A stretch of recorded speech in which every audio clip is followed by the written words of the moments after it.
All right, this is kind of off the cuff. The video you're going to watch is swapping out the stock rear end on this 53 Mercury Monterey and putting in a 1990 Ford Ranger 7.5 rear end with the drum brakes. So the car right now also changed the rear leaf springs to some stock ones basically. It's got I think they're 2.5-inch blocks in the back, and it's got the Aerostar springs in the front with KYB shocks all the way around. Other than that, it's got the stock flathead in it, 3 on the tree with overdrive. A couple pro tips that I'll tell you about when you get your if you're going to change the springs out, which you probably should. Minimum, you should at least change out all the rubbers that go on the shackles. What did I say here? The rubbers that you also want to get as well. Let's see how this turns out. Can you see that in there? The rubbers on the leaf springs. There's additional rubbers that go on, one on the top and one on the bottom of the leaf springs. That is probably a good idea to change them out. I didn't change mine out because I didn't realize they sold them, or I did, and I got cheap. But mine were like hammered. The other thing is the emergency brake. The stock emergency brake cable works. So I pulled out the Explorer emergency brake cables from the backing plates and just had to enlarge the hole a little bit for the Merc ones to go in there. And it went in there, so now she's got e-brake and everything, just like it was stock. And the purchase, I had the purchase made by a buddy of mine who owns a shop. I mean, blasted them on the plasma table, and I had to make them a little bit taller, the purchase, because when I got the I think they're 2-inch lowering blocks from Shoebox Central, it was still a little high in the back from what I really wanted. And so making those a little bit higher raises the rear end up, and bada bow, bada bing, it comes out looking like that. Not too bad. I also had to do my drive line because I had to get a new drive line. So I just basically replaced the tube. Had to use the front weld-on yoke and the original yoke because they're like really unique to that transmission, because it's like a 16 spline output shaft or something. Anyway, nobody makes those anymore. So the rear one, I took the drive flange off of the drive shaft that I removed from the Ranger. I just took the drive flange at pick and pull and just knocked it off of there and bolted it back to the rear end. So when I took it home, it was on it. So they used that to make up a new drive shaft. I think there's pictures of it. There may or may not be. Anyway, I'm rambling. Watch the video. Live and learn. Okay, today, working on the Merc. I got this really nice, maybe, 7.5 rear end out of a 90 Ford Ranger. Got a new set of leaf springs, shackles, and rubbers. And it's going to go underneath, see or not, the Merc. You can see that really nice hanger on that side and that side. Anyway, we're starting on today. Very exciting. All right, it's really about maybe less than an hour. Got the rear end out. Had to snake the emergency brake cable around the new exhaust. Had to unbolt some of that, but she's back. Anyway, some weird kind of bolts down here. So the front pivot for the leaf spring there, that bolt, it's kind of bizarre. It's kind of fat in the head, and it actually goes all the way in through that hole. It's kind of bizarre. So it's like it almost like close to pivot or something inside there. It's kind of weird. So if you do this, don't mess up this bolt, man. You'll be screwed. Anyway, she's all out of there. And now I'm gonna start messing with emergency brake, because I might have to take the cable out of this one and put it in the one over there. That might be the easiest way to make it work. Easiest. Anyway, back at it. Okay, so it's sitting in there on the blocks. I got the new spring pads just sitting on there. So now what's next is I got to make sure I got my pinion angle set correctly. In addition to that, I've also got to make sure that it's centered side to side correctly. So I got the same gap between the spring perch and the backing plate on both sides. And then hopefully then the tires will fit on there. If the internet is right, this axle should be perfect. Anyway, back to it. Okay, the rear end is back out. So I had to weld the perches, fully weld them. I'm not super proud of my welds, but I'm not a welder by trade, so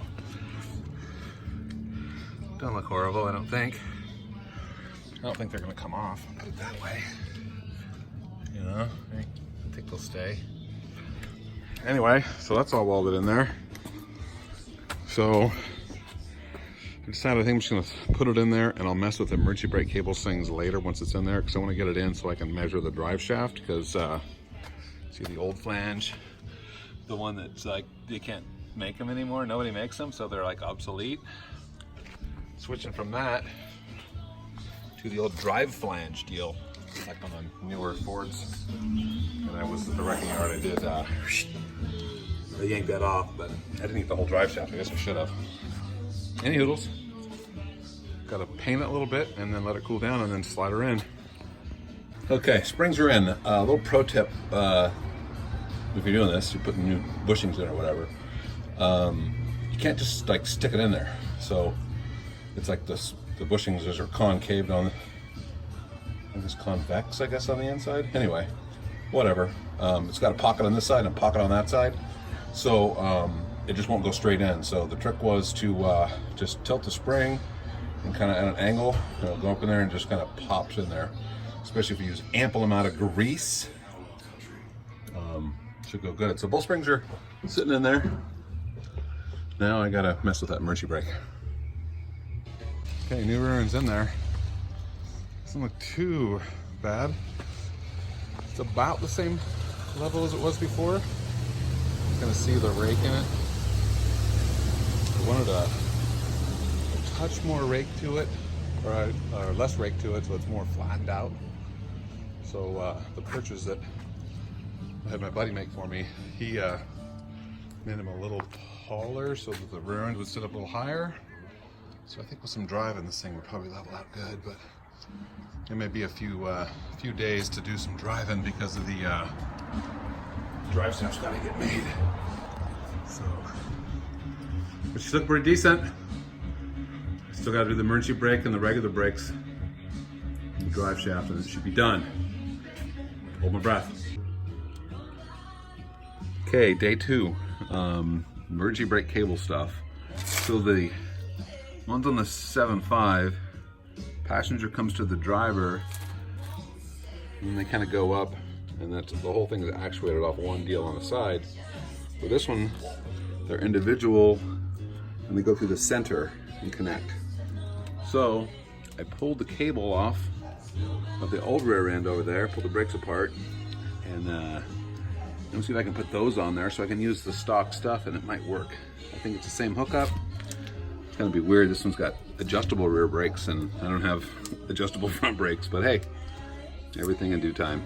Anyway, let's get started off. And as you see, it's the same setup. Little ball on the end with the spring. Same thing that's got there. And I think the way it goes in and hooks on is about the same. Just gotta pull that out, pop that out of there, and hopefully put the new one on and put it all back together. All right. Okay, super similar. They're about the same length. This is the old one, the original. That's the Ranger one. The only difference, it looks like the big difference is that the hole where it goes through and clips in is a little bit smaller, which is good. So I'll just take my drill and drill it out, but they look really close to the same. Super similar. All right, go from there. Okay, she's on there. Lighting's really good. Now, so yeah, I got the original e-brake cable hooked up to the stock one. So one side down, one side to go. I got to fish the line over the exhaust this time, since last time I had to take the bolt off the back so I could get the cable over it, because Goes over the top over there. Anyway, progress. Okay, I got the second side on. I mean, went right in there like nobody's business. With the original cable in, I just gotta hook it to this little goer thing right up in there on both sides. Put the clip on it and run the cable up to the front up there. Installate the drive shaft, and holy moly, this thing's driving. All right. All right, first test drive of the new rear end, and the speedometer was actually right. It was reading faster than you were really going last time. Now with this 345 gears, it's actually like really close to super accurate. Just cruising down the road.